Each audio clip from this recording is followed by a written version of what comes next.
जय हिंद। तो आज की क्लास में हम लोग बात करेंगे क्लास 10th फिजिक्स का चैप्टर नंबर 5 विद्युत धारा का चुंबकीय विद्युत धारा का चुंबकीय प्रभाव। इसका जो भी लघुत्तरीय प्रश्न है उन सभी को आज हम लोग हल करेंगे। तो चलिए आप लोग को ज़्यादा समय न लेते हुए क्लास को स्टार्ट करते हैं। तो सबसे पहला क्वेश्चन देखिए, कहता है क्या कि चुंबकीय पदार्थ और अचुंबकीय पदार्थ क्या है। चुंबकीय पदार्थ और अचुंबकीय पदार्थ क्या है। सबसे पहले हम बात करते हैं चुंबकीय पदार्थ। कहता है क्या कि वैसा पदार्थ जिन्हें चुंबक आकर्षित करता है, कि वैसा पदार्थ जिससे द्वारा चुंबक आकर्षित कर सकता है जिस पदार्थ को, अथवा जिनसे कृत्रिम चुंबक बनाया जाए, मतलब जिससे चुंबक भी बनाया जा सकता है, चुंबकीय पदार्थ कहलाते हैं। जैसे लोहा, कोबाल्ट, निकेल तथा उनके कुछ मिश्र धातु, जो इन सभी जो है क्या है, चुंबक से आकर्षित भी हो जाता है और इसकी सहायता से चुंबक भी बनाए जा सकते हैं। तो ऐसे सभी पदार्थ क्या कहलाते हैं, चुंबकीय पदार्थ कहलाते हैं। ठीक है। अगला देखिए, कहता है कि अचुंबकीय पदार्थ। कहता है कि वैसा पदार्थ या वैसे पदार्थ जिन्हें चुंबक आकर्षित नहीं करता है, अचुंबकीय पदार्थ कहलाते हैं। जैसे कांच, कागज, प्लास्टिक, पीतल इत्यादि, ये सभी क्या है, अचुंबकीय पदार्थ है, क्योंकि इन सभी को चुंबक अपनी ओर आकर्षित नहीं करता है। चलिए अगला क्वेश्चन कहता है कि किसी छड़ चुंबक के चारों ओर चुंबकीय क्षेत्र रेखाएं खींचे। तो ये बच्चों हमारा मान लीजिए क्या है कि हमारा चुंबकीय क्षेत्र है। ये मान लीजिए छड़ चुंबकीय छड़ रेखा है, ये हमारा नॉर्थ हो गया, ये हमारा साउथ हो गया। तो जो बच्चों चुंबकीय क्षेत्र होता है, जो नॉर्थ से चुंबकीय क्षेत्र रेखाएं निकलती है तो साउथ में जाकर के मिलती है। ठीक है बच्चों, यही हमारा क्या हो गया, चुंबकीय क्षेत्र रेखाएं। ठीक है, जो नॉर्थ से चलते साउथ पे जाके ख़त्म हो जाते हैं। ठीक है बच्चों, ये मान लीजिए इधर से आएगा, ये इधर जाएगा, तो यही सब हमारा क्या है बच्चों, चुंबकीय क्षेत्र है। क्या है ये सभी, चुंबकीय क्षेत्र। ठीक है, जैसे यहाँ पे फिगर अच्छी तरह से दिया गया है, आप देख के समझ सकते हैं। तो हमको कहता है सिर्फ चुंबकीय क्षेत्र रेखाएं खींचने के लिए, कौन सा, चुंबकीय क्षेत्र रेखाएं खींचने के लिए हमने यहाँ पे खींच दिया। अगला क्वेश्चन कहता है कि चुंबकीय क्षेत्र रेखाएं क्या है, चुंबकीय क्षेत्र रेखाएं क्या होती है और इनके प्रमुख गुण क्या होते हैं। कहता है कि चुंबक के चारों ओर उसके चुंबकीय क्षेत्र में क्षेत्र रेखाएं व्यवस्थित होती है, उसे हम लोग चुंबकीय क्षेत्र रेखाएं कहते हैं। मतलब क्या कि मान लीजिए कोई चुंबक है, ये मान लीजिए कोई चुंबक है, तो चुंबक के जो चारों ओर जो रेखाएं होती है वही क्या कहलाती है, चुंबक क्षेत्र रेखाएं कहलाती है, चुंबक क्षेत्र रेखाएं कहलाती है।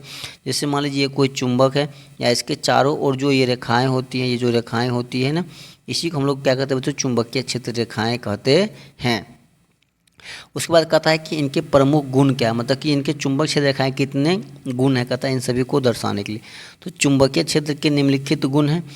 कहता है क्या कि पहला कहता है किसी चुंबक के चुंबकीय क्षेत्र में क्षेत्र रेखाएं एक सतत बंद वक्र है और वे चुंबक के उत्तरी ध्रुव से निकलकर दक्षिणी ध्रुव में प्रवेश करती है और पुनः चुंबक के भीतर होती हुई उत्तरी ध्रुव पर वापस आ जाती है। ये पहला हो गया।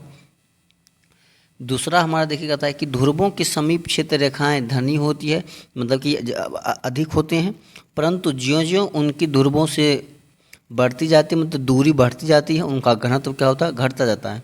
जैसे मान लीजिए कि हमारा हो गया कोई चुंबक है, ठीक है, तो कहता है जो ध्रुव होता है, मतलब यहाँ पे ध्रुव के आकर्षण बल ज़्यादा है, तो यहाँ पे क्या कहता है, घनी होता है, और ज्यों से देखिए दूरी बढ़ता है हमारा क्या होता है, चूँकि फैलते जाता है, तो इसका क्या होता है, घनत्व घटते जाता है।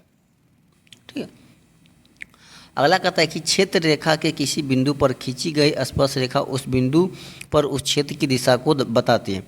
जैसे मान लीजिए कि ये कोई चुंबक है, कहता है कि क्षेत्र रेखा किसी बिंदु पर, ये मान लीजिए चुंबकीय क्षेत्र रेखा है। ठीक है, तो कहता है क्या कि इसकी किसी बिंदु पर जो स्पर्श रेखाएं होंगी, जो स्पर्श रेखाएं होती है या जो स्पर्श रेखाएं होंगी, वह उस क्षेत्र की दिशा, मतलब कि चुंबकीय क्षेत्र की दिशा को दर्शाती है। किसको दर्शाती है, चुंबकीय क्षेत्र की दिशा को। ठीक है, तो ये हमारा हो गया चुंबकीय क्षेत्र रेखाएं की गुण। अगला क्वेश्चन देखिए कहता है क्या, अगला क्वेश्चन कहता है कि दो चुंबकीय क्षेत्र रेखाएं एक दूसरे को प्रतिच्छेद क्यों नहीं करती है। कहता है कि यदि दो चुंबकीय क्षेत्र रेखाएं किसी बिंदु पर एक दूसरे को प्रतिच्छेद करें तो उस बिंदु पर सुई दो दिशाओं की ओर संकेत करेगी, जो संभव नहीं है। अतः ये क्षेत्र रेखाएं परस्पर प्रतिच्छेद नहीं कर सकती है। अब मान लीजिए कि जो सुई होती है, चुंबकीय क्षेत्र की सुई होती है, वो नॉर्थ और साउथ होती है, दो ही दिशा। अगर मान लीजिए ये कोई चुंबकीय क्षेत्र रेखा है और ये कोई चुंबकीय क्षेत्र रेखा है, ठीक है, मान लीजिए ये बिंदु है, अब मान लीजिए इस रेखा के लिए मान लीजिए ये स्पर्श रेखा हो जाएगा। तो अब जो इस बिंदु पे मान लीजिए इस रेखा के लिए तो विद्युत चुंबकीय क्षेत्र की दिशा किधर हो जाएगा, इधर हो जाएगा। अब इस पर मान लीजिए इस बिंदु पर स्पर्श करेंगे तो ये इधर, मतलब क्या कि दो दिशा हो जाएगा, लेकिन ये दो दिशा कभी भी संभव नहीं है। इसीलिए कभी भी दो चुंबकीय क्षेत्र रेखाएं एक दूसरे को प्रतिच्छेद नहीं करती है। ठीक है, चलिए अगला क्वेश्चन देखते हैं।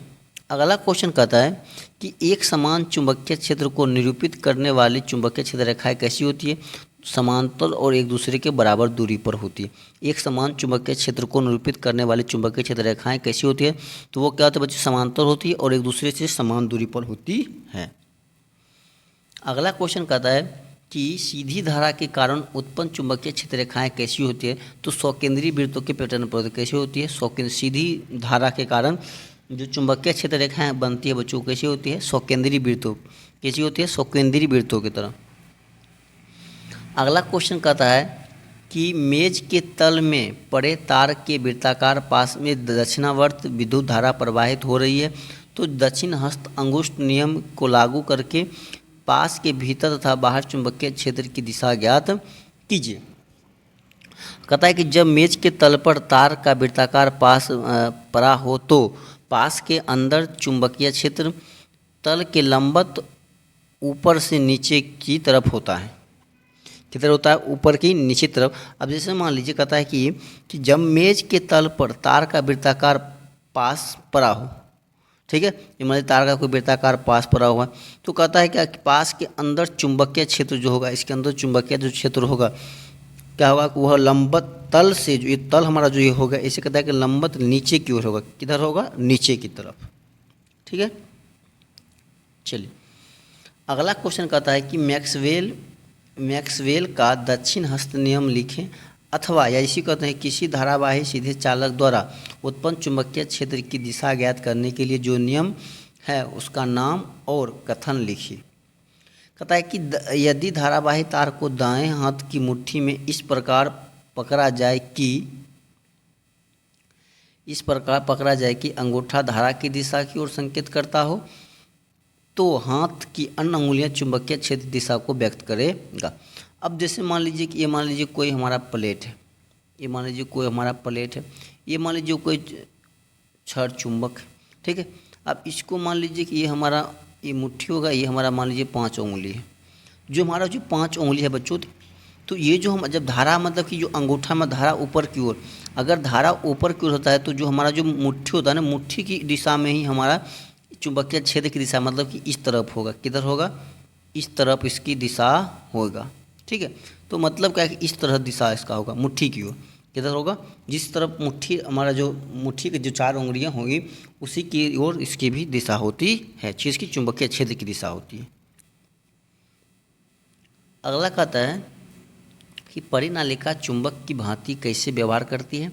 क्या आप किसी छड़ चुंबक की सहायता से किसी विद्युत धारावाही परिनालिका के उत्तर ध्रुव तथा दक्षिण ध्रुव का निर्धारण कर सकते हैं?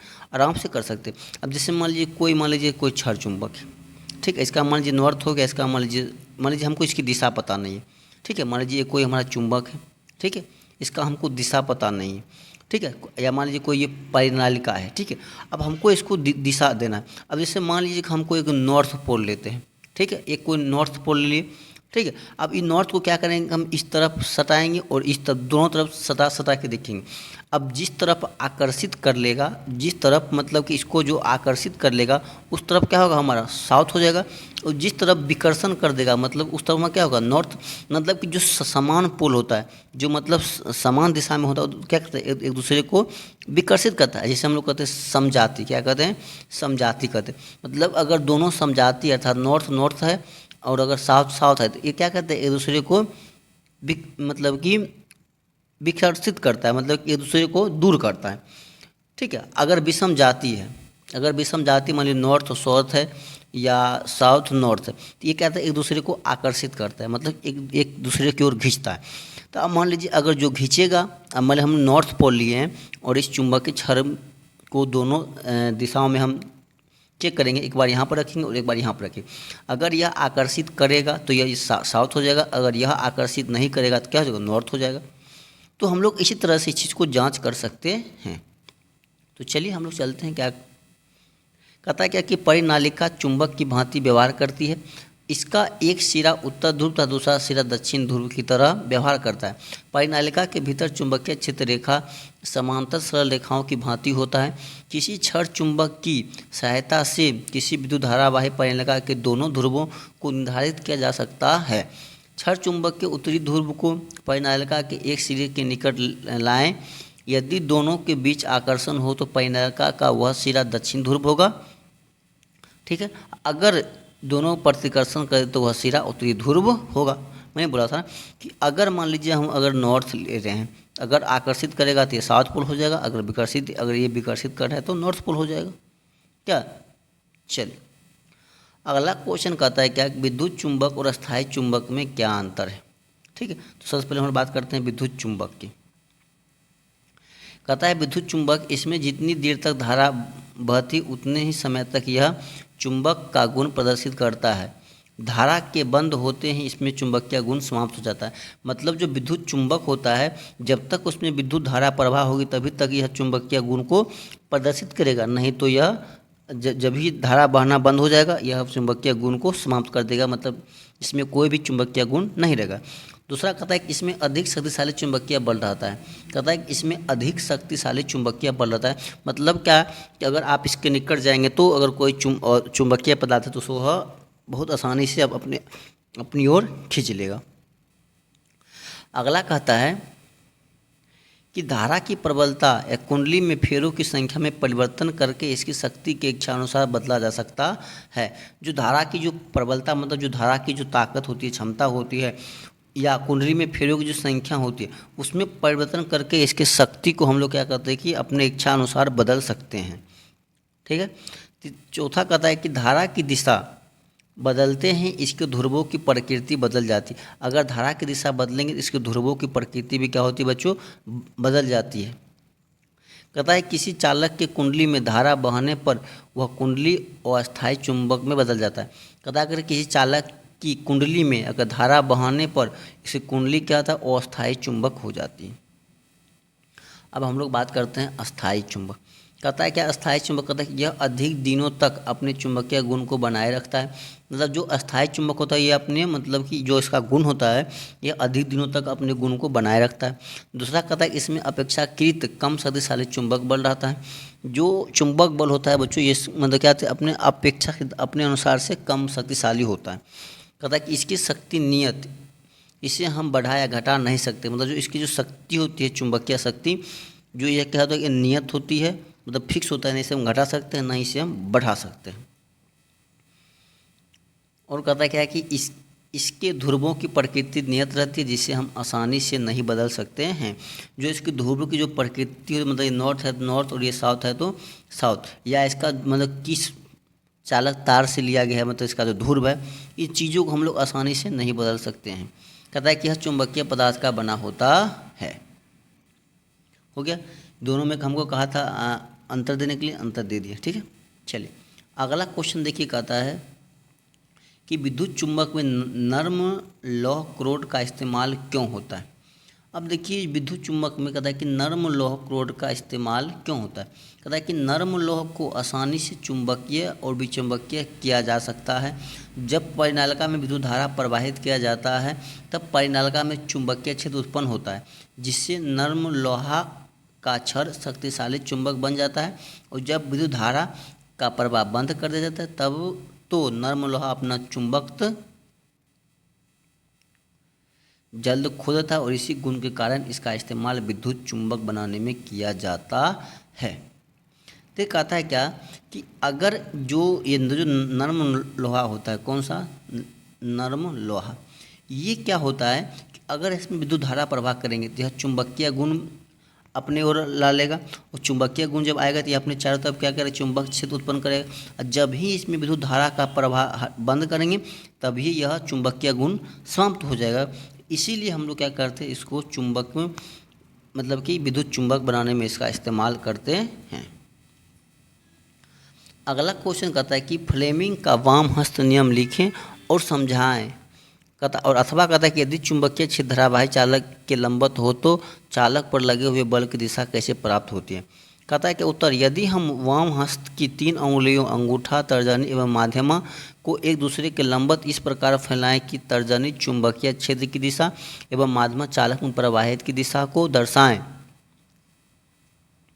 तो चालक पर लगने वाला बल की दिशा अंगूठे की दिशा में होती है। कहता है कि जो हमारा जो वाम हाथ है उसकी उंगलियां की अंगूठा, तर्जनी एवं माध्यमा, जो बीच की उंगली है माध्यमा, एक दूसरे के लंबवत इस प्रकार फैलाएं। एक कहता है कि एक दूसरे के लंबवत इस प्रकार फैलाएं, एक दूसरे के लंबवत इस प्रकार फैलाएं कि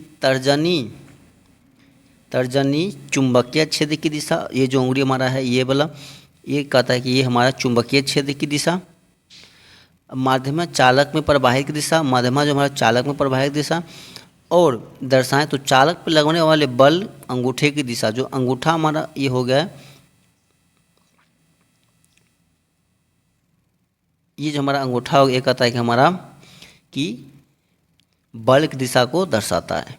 ठीक है, यही हमारा है वाम हस्त का नियम।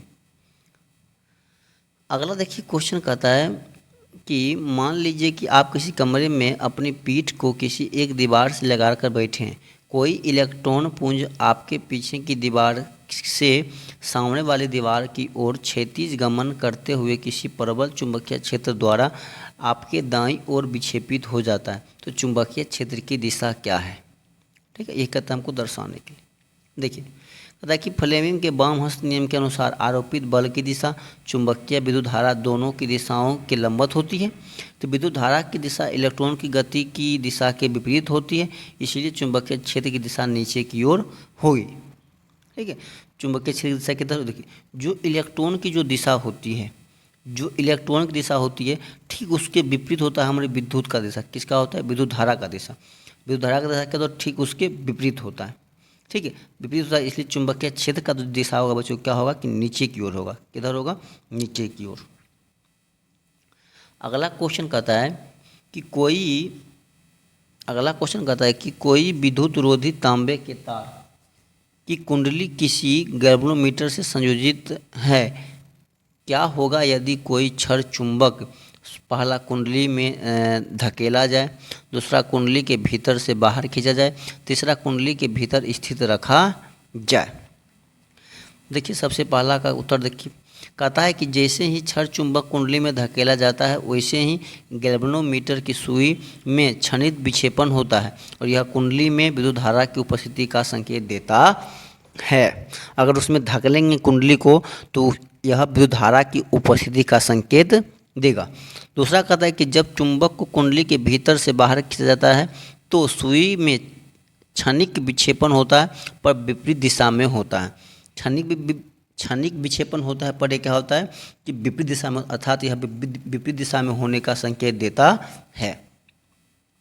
अगला कहता है कि यदि चुंबक को कुंडली के भीतर स्थिर रखा जाता है, अगर स्थिर रखा जाता है तो कुंडली में कोई विद्युत धारा उत्पन्न नहीं होती है, विक्षेपण शून्य हो जाता है। अगर स्थिर रखा जाता है अर्थात इसमें क्या होता है कि इसमें विक्षेपण शून्य होता है, मतलब इसमें कोई भी विद्युत धारा का प्रवाह नहीं होता है। ठीक है बच्चों, अगला क्वेश्चन देखिए, कहता है कि दो वृत्ताकार कुंडली, कहता है कि दो वृत्ताकार कुंडली ए तथा बी एक दूसरे के निकट स्थित है। यदि कुंडली ए में विद्युत धारा में कोई परिवर्तन न करें तो क्या कुंडली बी में कोई विद्युत धारा प्रेरित होगी, कारण लिखिए। ठीक है बच्चों, चलिए कहता है कि यदि कुंडली ए में विद्युत धारा में कोई परिवर्तन करते हैं तो कुंडली बी में विद्युत धारा प्रेरित होगी। जैसे ही कुंडली ए में प्रवाहित धारा में परिवर्तन होता है इससे जुड़े चुंबकीय क्षेत्र में भी परिवर्तन हो जाता है। इस प्रकार कुंडली बी के चारों ओर भी चुंबकीय क्षेत्र रेखाएं भी परिवर्तित होती हैं, अतः कुंडली बी में संबंध चुंबकीय क्षेत्र रेखाओं में भी परिवर्तन ही उसमें प्रेरित धारा उत्पन्न होने के कारण होते हैं। अब बच्चों कहता है कि अगर मान लीजिए कि ए में कुंडली ए में अगर विद्युत धारा में कोई परिवर्तन करते हैं, जब परिवर्तन करते हैं तो मान लीजिए उसके चुंबकीय क्षेत्र में भी परिवर्तन होगा, ऑटोमेटिक होगा। अगर उसमें धारा में परिवर्तन करेंगे तो चुंबकीय क्षेत्र में भी परिवर्तन होगा। अगर चुंबकीय क्षेत्र में परिवर्तन होगा तो इसके कारण चुंबक जो कुंडली बी है इसके चारों ओर भी चुंबकीय क्षेत्र रेखाएं में परिवर्तन होगा। जब उसके चारों ओर चुंबकीय क्षेत्र रेखाओं में भी परिवर्तन होगा तो उसी रेखाओं से क्या कहता है कि उसके धाराओं प्रेरित धाराएं भी क्या होती है वहाँ पे उत्पन्न होने के कारण हो जाता है। मतलब कि जो प्रेरित धाराएं उत्पन्न होती है यही उसके चुंबकीय क्षेत्र के परिवर्तन के ही कारण होती है। चलिए अगला क्वेश्चन कहता है क्या कि फ्लेमिंग का दक्षिण हस्त नियम लिखें और समझाएं। कहता है कि फ्लेमिंग के दक्षिण हस्त नियम को इस प्रकार बताया जा सकता है कि दक्षिण हाथ के अंगूठा, तर्जनी और माध्यमा के परस्पर समान समकोणिक फैलाएं। यदि तर्जनी चुंबकीय क्षेत्र की दिशा का संकेत करती हो और अंगूठा गति की दिशा में हो तो माध्यमा प्रेरित धारा की दिशा का संकेत करेगी और इस नियम को डायनमो नियम भी कहते हैं। डायनमो नियम किसे कहते हैं? तो फ्लेमिंग के दक्षिण हस्त नियम को डायनमो नियम भी कहते हैं। कोई दिक्कत? चलिए अगला क्वेश्चन कहता है कि विद्युत चुंबकीय प्रेरण से आप क्या समझते हैं, प्रयोग द्वारा स्पष्ट करें। कहता है कि लूप में यह विद्युत धारा उतने ही समय तक प्रवाहित होते हैं जब तक कि लूप का चुंबक के बीच अपेक्षित गति रहता है। इस प्रकार से उत्पन्न होने वाली धारा को प्रेरित धारा तथा इस घटना को विद्युत चुंबकीय प्रेरण कहते हैं। कहता है कि फिर से समझते हैं, देखिए इसको। कहता है कि लूप में यह विद्युत धारा उतने ही समय तक प्रवाहित होते हैं जब तक कि लूप तथा चुंबक के बीच अपेक्षित गति रहता है। मतलब कि जब तक दोनों के बीच अपेक्षित गति रहता है तब तक ही विद्युत धारा उसमें प्रवाहित हो जाता है और इस प्रकार से उत्पन्न होने वाली धारा को प्रेरित धारा तथा इस घटना को विद्युत चुंबकीय प्रेरण कहते हैं। अब ये जो घटना होती है बच्चों, से क्या होता है कि धारा को प्रेरित धारा का उत्पन्न होता है, उसी घटना को हम क्या कहते हैं बच्चों? विद्युत चुंबकीय प्रेरण कहते हैं।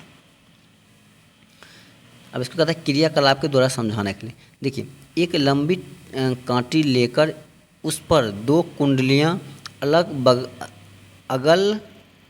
अगल बगल लपेटते हैं और उसमें से एक कुंडली को स्विच से होकर और एक को बैटरी से जोड़ते हैं। इससे हम प्राथमिक कुंडली कहते हैं। दूसरी कुंडली को एक गैल्वेनोमीटर जी से जोड़ते हैं और इस कुंडली को द्वितीय कुंडली कहा जाता है। गैल्वेनोमीटर को देखते हुए स्विच दबाते हैं और हम पाते हैं कि गैल्वेनोमीटर की सुई हल्का सा विक्षेपित होकर पुनः अपने प्रारंभिक स्थिति में वापस आ जाती है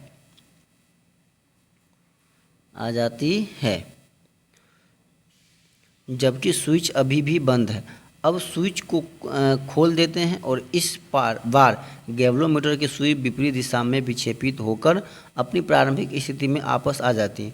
जब प्राथमिक कुंडली में धारा बढ़ती या घटती है तब उसके कारण उत्पन्न चुंबकीय क्षेत्र भी घटता या बढ़ता है, अर्थात परिवर्तित होता है। तो चुंबकीय क्षेत्र में होने वाले इस परिवर्तन के कारण द्वितीय कुंडली में भी विद्युत प्रेरित होता है। जो चुंबकीय क्षेत्र में जो परिवर्तन होता है ना बच्चों, उसी कारण विद्युत चुंबकीय प्रेरित भी क्या होता है कि परिवर्तित होते रहता है और उसी कारण यह विद्युत प्रेरित उत्पन्न होता है। अगला क्वेश्चन कहता है कि विद्युत मोटर में विभक्त वलय की क्या भूमिका है। कहता है कि विद्युत मोटर में विभक्त वलय दिक् परिवर्तक का कार्य करता है, अर्थात परिपथ में विद्युत धारा के प्रवाह की दिशा को परिवर्तित या उत्क्रमित करता है। इससे आर्मेचर की भुजा पर लगने बल की दिशा भी परिवर्तित होती है। इससे आर्मेचर एक ही दिशा में घूर्णन कर सकता है।